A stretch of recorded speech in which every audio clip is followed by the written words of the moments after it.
இப்படி ஒரு நிகழ்வு தமிழ்நாட்டில் நடந்தது மனவேதனையா இருக்கு. முதல்ல அந்த ஒரு 40 பேர் இறந்து பட்டு விட்ட மாண்டு விட்ட என் தமிழர்கள், என் உறவுகள், தம்பி விஜய் அவர்களின் அன்பு தம்பிகள், தங்கைகள், குழந்தைகள், பெண்கள், அவரை காணணும்னு போன அப்பாவி மக்கள், இந்த பாழாய் போன சீக்கு பிடித்த மோசமான கரைபடிந்த அரசியல்வாதிகளின் சதித்திட்டத்தால் மரணிக்க செய்யப்பட்டிருக்கிறார்கள். இந்த 40 இதயங்களுக்கு நாம் 2 நிமிடம் இதய அஞ்சலி செலுத்துவோம்.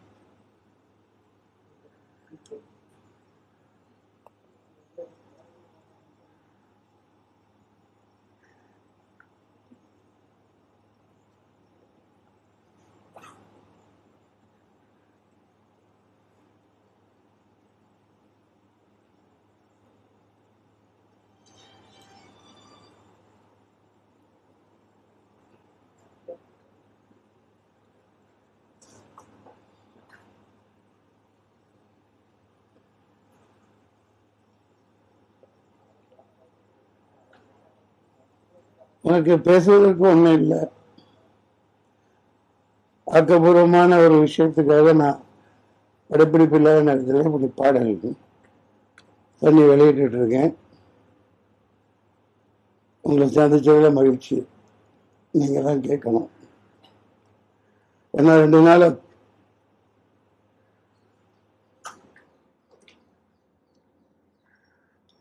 தூக்கம் இல்லை. எப்படி தூங்க முடியும்? சொந்த ஊர் கரூர், பள்ளப்பட்டினா வளர்ந்த ஊர். என் வீடு இன்னமும் பள்ளப்பட்டியில தான் இருக்கு. அந்த பகுதி மக்கள் இவ்வளவு பெரிய அந்த சாகுல இந்த மரணிக்கீழே அவங்க எவ்வளவு வேதனையில் அனுபவிச்சிருப்பாங்க. கத்தியில குத்திருக்காங்க, அடிச்சிருக்காங்க, கீழே தள்ளி இருக்காங்க, பள்ளம் வெட்டப்பட்டு உள்ள தள்ளி விடப்பட்டு மிதிப்பட்டு எவ்வளவு துடிச்சு செத்துருப்பாங்கிறத யோசிச்சு பாருங்க. நம்ம நாட்டில் இப்படியெல்லாம் நடக்குதுங்களே எனக்கு ரொம்ப அவமானமா இருக்கு. வேற எனக்கு ஒன்றும் சொல்றதுக்கு இல்லை. நீங்க ஏதாவது கேள்வி இருந்தா கேளுங்க. சார், இந்த கரூர் சம்பவத்துல 41 பேர் பலியா இருக்காங்க. 41 பேர் ஆயிட்டாங்களா? இதை நிறைய பேர் அரசியல் ஆக்குறாங்கன்னு சொல்றாங்க. இது எப்படி சார்? என்ன வெங்காய அரசியல் ஆக்குறது? உண்மை தானே. ஒரு விஜய் தம்பி நான் வாழ்த்தனேன் வெற்றி விழால, இல்லையா? வெற்றி விழால the only one alternative, நாளைய தமிழகத்தின் நாளைய தீர்ப்புன்னு சொன்னேன். முதல் படத்திலிருந்து நான் 10 படம் நடிச்சிருக்கேன் அவர் கூட. அவரோட வளர்ச்சி பிடிக்காம அவர் எதுக்கணும்னா, நீ கொள்கை ரீதியாக எதிர்த்து கூட்டம் போட்டு அவருக்கு பதில் சொல்லு, பேச தெரியலன்னு சொல்றியா சொல்லு. உன்ன மாதிரி கொட்டை போட்டு தின்னு வளர்ந்து கொட்டை போட்டு தொடர்ந்து இந்த நாட்டை நாசமாக்கிக்கிட்டு இருக்கிற உங்களை எதிர்த்து ஒரு ஆள் வர்றான் பேசலாம் அப்படின்னா, உங்களுக்கு பிடிக்கலன்னா கொள்கை ரீதியாக எதிருங்க. 4 கூட்டங்கள் மேல் நடந்திருக்கு. நானும் பார்த்துக்கிட்டு தான் இருக்கோம். 4 லட்சம் 5 லட்சம் இப்படி மக்கள் கூடுறாங்க. அப்படி கூடையில போன வாரம் கூட சொல்லியிருக்கார். அதுலதான் பார்க்குறேன் காணொலியில. நாங்க என்ன கேட்கிறோம், உங்கள்கிட்ட ஒரு பெரிய இடமா கொடுங்க, மக்கள் நின்று சந்தோஷமா பார்த்துட்டு கேட்டுட்டு போகட்டும். வேற ஒன்றும் கேட்கலையா உங்கள்கிட்ட? அது ஒரு காரணத்தோட நீங்க செய்ய மாட்டேங்கிறீங்கன்னு இந்த நிகழ்ச்சி முன்கூட்டி சொல்லியிருக்குது இந்த தம்பி. உண்மையா இல்லையா? அப்புறம் அரசியல் ஆக்குறாங்க அப்படின்னா என்ன? கேவலமான கேடுகட்ட அயோக்கியத்தனமான அரசியல் தானே. சொந்த மக்கள் அப்படி காவு கொடுக்கலாமா? சொந்த மக்களை சொந்த ஊர்க்காரங்களை காவு கொடுத்துட்டு நல்ல வேஷம் போட்டுட்டு இருக்காங்க. இதுக்கு ஒன்றும் இதுக்கு மேல என்ன சொல்றதுன்னு தெரியல.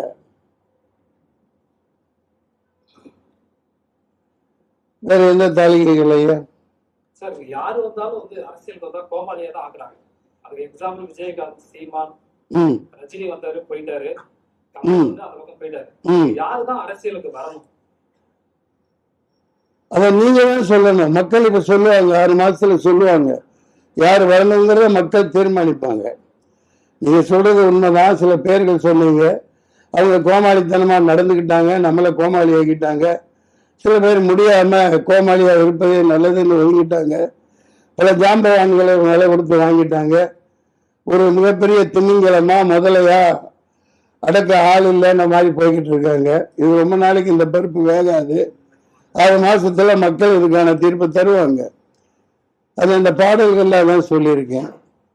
ஏழை எளியோர் வரணும், குடியானவர் வரணும், தொகுதி மக்களுக்கு என்ன தேவையோ அதை இந்த தமிழ்நாட்டை உய்விக்கிறதுக்கு யார் தேவையோ அவங்க வரணும், ஏழை எளியவர்களை காக்கிறவங்க வரணும். அப்படி சொல்லிட்டு இருக்கையில் அந்த ஏழையவர்களை குழிக்குள்ள தள்ளி போட்டு புதைச்சி உடனே வந்து நின்று நான் தான் காப்பாத்துறேன் ஜபார் ஓடிட்டாப்ல இந்த மாதிரி அரசியல் பண்ணிட்டு இருக்கிறத மக்கள் பார்த்துட்டு இருக்காங்க. I support unconditional support to Vijay. You keep going on, you keep on working, the rest of the things people will decide. மக்கள் தீர்மானிப்பாங்க. சார், இந்த கரூர் விவகாரத்துல உயிரிழந்தவங்களுக்கு வந்து ஆமா சார், விஜய் கட்சியில ஜாயின் பண்றாப்ல ஏதாவது பிளான் இருக்கா? என்ன மடத்தனமா பேசிட்டு இருக்கிறீங்க? நான் விடப்பட்ட தம்பி, நான் தான் இப்ப பேசிட்டு இருக்கேன்ல, என்ன கேக்குறீங்க? என்ன பண்றது? இத சப்போர்ட் ஒட்டுமொத்த மக்களே சப்போர்ட் இருக்குல்ல, அப்புறம் நான் என்ன பண்றது? சொல்லு தம்பி. சார், இந்த கரூர் விவகாரத்துல 41 பேர் உயிர்ந்திருக்காங்க. அவங்க மரணம் தொடர்பா நீதிபதி தலைமையில வந்து ஒரு தனி நீதிபதி தலைமையில விசாரணை அமைச்சிருக்காங்க, அருணா ஜெயசன் தலைமையில. அதெல்லாம் ஒரு வெங்காயம் உரிக்காது, அதெல்லாம் ஒரு வெங்காயம் உரிக்கப்படாது. இதெல்லாம் ஏமாத்து வேலை, கண்கட்டு வேலை. அவனே கொலை பண்ணிட்டு, அவனே கொலை அடிச்சுட்டு, அவனே லூட்டி அடிச்சுட்டு, அவனே பண்ணுவாங்க. இதான் பார்த்துட்டு இருக்கோம். தாய்வான் தாக்குதல் என்ன நடந்துச்சு? வெளியிலிருந்து யாரும் இல்ல, அந்த காஷ்மீரி மக்கள் ஒன்றும் பண்ணல. அப்பா ஏழை சாதாரண பிச்சைக்காரங்க, அடிக்கு 4 போலீஸ் நிற்கிறாங்க. புல்வாமால என்ன நடந்துச்சு? சொந்த நாட்டு மக்களை காலி பண்ணி போட்டு குழிக்குள்ள தள்ளி மண்ணள்ளி போட்டு அதில்தான் அரசியல் பண்ணிட்டு இருக்காங்க ஆள்றவங்க. நீங்களும் 4 அம்சம் வேடிக்கை பார்த்துட்டு இருக்கீங்க. அதெல்லாம் ஒரு வெங்காயம் உரிக்க முடியாது, ஒரு வெங்காயம் நடக்க சும்மா கண்கட்டு வைத்த. இந்த பிரச்சாரத்துல வந்து போலீஸ் வந்து முறையா பாதுகாப்பு கொடுக்கல. யார் கையில போலீஸ் இருக்குது? முதல் பாதுகாப்பு 28 கண்டிஷன் போடுறீங்களா இல்லையாப்பா? நீங்க ஒரு மாநாடு நடத்த கூட்டத்துக்கு 28 கண்டிஷன் கேட்டு போடுறாங்களா இல்லையா? எந்த கட்சிக்காவது போட்டாங்களா? எந்த கட்சிக்காவது போட்டாங்க வரைக்கும்? அதே மாதிரி 28,000 போலீஸ் 2,000 போலீஸ் அங்க நிக்கணும்ல, அதே முட்டுச்சம்பளம் கொடுத்துருக்கீங்க. என்ன மாதிரி ஆளுங்க இருந்தான்னு வைங்க, அந்த இடத்துல நான் இருந்தா நடந்திருக்கிறதே வேற. 99 தேனியில பயங்கர கலவரத்தை உண்டாக்குனாங்க. அங்க ஜீப்பை கவுத்து விட்டாங்க, கரும்பு காட்டுக்கு தீ வச்சுட்டாங்க. இறங்கி குளிச்சு ஓடி போய் ஆளுங்களோட ஜீப் போட்டு வச்சேன், கலெக்டர் ஜீப்பு. அடுத்து அதை அணுகி சொல்லி சார்ந்து விட்டு மைக்கை பிடிச்சி ஒரு சத்தம் போட்டேன். நடக்கிறது வேற என்ன, போலீஸ் எங்க இருந்து வந்தாலும் என்னன்னு தெரியல, கட்டுக்குள்ள கொண்டாந்தாங்க. கொஞ்சம் தவிர என்ன ஆணை போட்டு குளிக்கல ஏழி மூடி சமத்தை ஜனகனை பாடிருப்பாங்க. இது அரசியலா? கேவலமா இல்ல? அயோக்கியத்தான அரசியல் பண்ணிட்டு இருக்காங்க, ஏமாத்திட்டு இருக்கீங்க. அனுமதி கேட்கும் போது 10,000 பேர் சொல்லியிருக்காங்க. நீ கோச்ச பச்சை குழந்தை பண்ணம்மா 10,000 பேர் அப்படித்தான் சொல்லுவாங்க. 20,000 பேர் சொன்னா உங்களுக்கு பர்மிஷன் கிடையாதுன்றான். போலீஸ் பத்தி தெரியாதா? போலீஸ்காரங்க இல்லைங்க, அவங்க என்ன செய்வாங்க? மேல என்ன ஆர்டரோ என்ன உத்தரவோ அதுபடி அவங்க நடந்துக்குவாங்க. அவ்வளவுதான் அவங்களால முடியும். அனுமதி கேட்கல 10,000 பேர் அப்படித்தான் கொடுக்கணும்.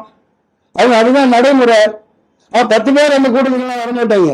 எல்லாம் பிரியாணி போட்டோம்னா சாராயம் 100 ரூபாய் 100 ரூபாய் காசு இதை கூட்டம் போடுவான். அவனுக்கு பொட்டல் வெளியில நல்லா 10 கிலோமீட்டர் இடம் கொடுப்பீங்க. 4 லட்சம் பேர் கூடுறான்னு தெரியலையா? அப்புறம் முடிச்சவனுக்குள்ள அனுப்புறீங்க. பயங்கரமா பலன் வேண்டி வச்சுட்டு அவங்க ஒரு குண்டர்களுக்கு மேல பயங்கரமான ரவுடிகளை எத்தனை கத்தி குத்து பண்ணான்னு தெரியல. நான் தெரியல, நான் மக்கள் சொல்லிட்டு இருக்காங்க, வந்துட்டு இருக்கு. பாத்தீங்களா இல்லையா?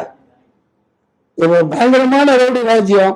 ஏன்னா எமனை உள்ளத்தை அன்னைக்கே உடனே போஸ்ட்மார்ட்டம் பண்ணி உடனே போச்சு முடிச்சாச்சு.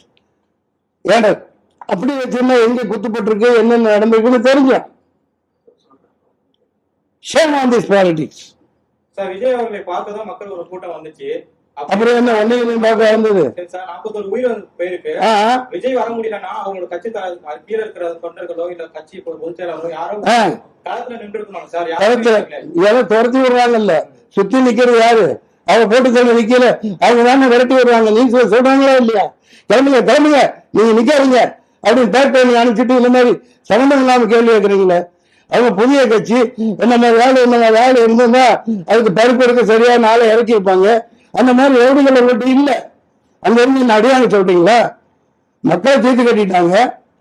அதாவது இப்ப ஒரு பாதுகாப்பு இருக்காப்லையா இல்லையா? அதையே நோக்கித்தானே இது நடந்திருக்குது. புதுசா சரி வரட்டும் பாரு, நாங்க பெரும் பலம் பிடிக்குதானே நின்று சமாளி. இந்த மாதிரி சொந்த மக்களை சொல்றேன், சொந்த மக்களை பக்கத்து தெருல வாழ்றாங்க அந்த ஊர்க்காரனை கொண்டுட்டு வேஷம் போட்டு தெரியுது. வெக்கமா இல்லை உங்களுக்கு? சார் இந்த மரணம் வந்து யாருமே எதிர்பார்க்காததான். என்ன எதிர்பார்த்தாது? இல்ல யாரும் எதிர்பார்த்து விஜய் எதிர்பார்த்திருக்க மாட்டாப்புல, பயணத்தனமா மக்கள் எதிர்பார்த்திருக்க மாட்டாங்க. விஜய் அண்ணா அண்ணா பார்க்கணும் அப்படின்னு போட்டு வந்து நிக்கிறாங்க. ஆனா இது எதிர்பார்த்து திட்டமிட்டு சதி தீட்டப்பட்டு வாட்ஸ்அப்ல வருங்க, சாயந்தரம் சம்பவம் நடக்கும்னு போட்டிருக்காங்களே. சதியாவே இருந்தாலும் விஜய்க்கு ரெஸ்பான்சிபிள் இருக்குல்ல, நம்மள பார்க்க வந்திருக்காங்க, அவரை ஏன் ஒரு வார்த்தை மீடியா 40 கேக்குறாங்க, ஏன் பதில் சொல்லல? நீ வந்து ஏன் பதில் சொல்லியா? சொல்லாம சொல்லு. நீ முடியா முடியா நீ தெரிவிக்கிறியா? சாதாரண ஒரு 2 வீரா 40 பேரு அவர் மேல நிக்கிறார். அந்த இடத்துல நீ நின்று பார், அப்பதான் தெரியும் தம்பி அவ்வளவு உயரத்துல. ஏன்னா இந்த மாதிரி கொடூரமான கும்பல் அவங்களுக்கு தெரிஞ்சுதான் அப்படி ஒரு வண்டியை வச்சு பாதுகாப்புல போலீஸோடு நிக்குது. அந்த எல்போட இடமில்லாத மீட்டிங்ல நான் ஒரு பேச்சாளனாக இருந்திருக்கேன். மேல கீழே என்ன நடந்தா ஒண்ணுமே தெரியும், கீழே என்ன நடந்தாலும் ஒண்ணும் தெரியாது.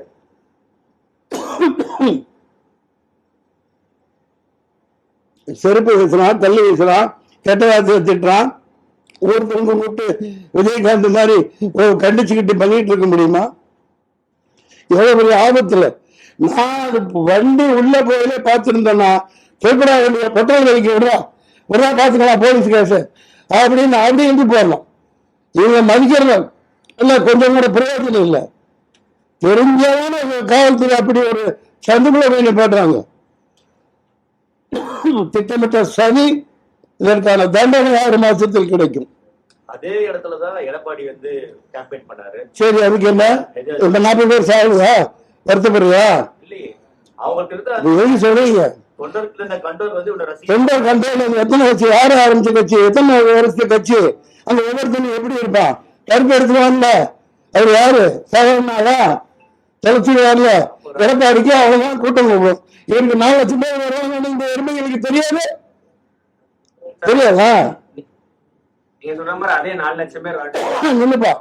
நீ ஏதோ எழுதி வச்சு போட்டு பிஜேபி அனுப்பிச்சுட்டு போல, யார் அனுப்பிச்சா நீங்க கேளுங்கப்பா. ரத்தம் தெரிஞ்சுங்க, தூக்கம் இல்லையா? மூஞ்சி பாருங்களேன். நான் ஒரு நடிகன், சகான்னு கூலிக்கு மாரடிக்கிறேன். இவ்வளவு பிரச்சனை வந்து விஜய் வந்து அங்க டக்குனு எஸ்கேப் ஆயிட்டாரு. பைத்தியக்காரனாலே போலீஸ்காரன் துரத்தி விடுறான். இங்க இருந்து போங்க, இப்படி இப்படி ஆயிடுச்சுங்களா? எல்லா நாடகமும் அவங்க நடத்துவாங்க. இங்க பாரு, அந்த சொல்றதுக்கு தானே இந்த திட்டமா. துரத்தி விட்டு போட்டு அடுத்த நிமிஷம் உங்களால வர முடியுதுல்ல. அடுத்த நிமிஷம் எல்லாரும் வந்தா நாங்க நிக்க முடியுமா? நம்மால நிப்பீங்களா? இது எவ்வளவு பெரிய பக்கா பிளானிங். அடுத்த நொடி டக்கு டக்கு டக்கு டக்குன்னு வர்றாங்கல்ல, கேட்கறான்ல. 66 பேர் செத்தானு சொல்ல சொல்றாங்க. கள்ளக்குறிச்சியில் செத்தாங்க, அங்க போய் நின்றுங்களா? எனக்கு என்ன என்ன கேள்வி கேட்கிற நீ? அவரை சேர்த்து சமாதி கட்டுறதுக்கா? ஓடி வச்சுட்டு நிக்கிறாங்க. அதிகாரமா கேள்வி கேட்கறீங்க. யதார்த்தத்தை பேசுங்க, மக்களுக்கு உண்மையை சொல்லுங்க. கருவியா நீங்க இங்க வராதீங்க. நான் எனக்கு என்ன கூட நடிச்சேன். மக்கள் பாத்துக்குவாங்க, மக்கள் பாத்துக்குவாங்க. நான் ஒரு நடி, அதேதான் சொல்றேன். இப்ப அவர் வராம இருந்திருந்தா என்ன சொன்னீங்க? வீட்டுக்குள்ள இருந்து அரசியல் பண்றார், வீட்டுக்குள்ள இருந்து ட்விட்டர்ல போடுறாங்க. வெளியே வந்தா அப்படி மக்களை வச்சு சாப்பிடுப்பீங்க. இப்ப எப்படி வெளியே வர்றது? யார் பாதுகாப்புல வர்றது? சொல்லுங்க. ரத்தத்துல தமிழன் இருக்கு. அது நாளைக்கு ஐடியா இருக்கு, சேர்றது இருக்கு, இது இதுன்னா அது எப்ப நடக்குமோ அது நடக்கும். அதை பத்திலாம் எனக்கு கவலை இல்லை. உணர்வு பூர்வமா ஒருத்தனுக்கு இப்படி தமிழ் இனத்தை கொண்டு ஒரு சொந்த மக்களை சாலடிச்சு அரசியல் பண்றான், அதை கண்டிக்கிறது என் தலைய கடமை. நான் கண்டிக்கிறேன். சார் இதுக்கு மேல விஜய் என்ன பண்ணணும் உங்களோட அறிவுரை? நான் சொல்றதுக்கு அது ஒண்ணுமே இல்லை. அது அவர் பார்த்துக்குவார். அவருக்கு இருக்கு எல்லாம். ஒரு கட்சியை நடத்திட்டு போறவருக்கு இருக்கு. நான் அரையறை சொல்ற அளவுக்கு எல்லாம் சத்யராஜ் மேல ஆள் கிடையாது. அவர் பெரிய மனுஷன், உயர்ந்த மனுஷன்.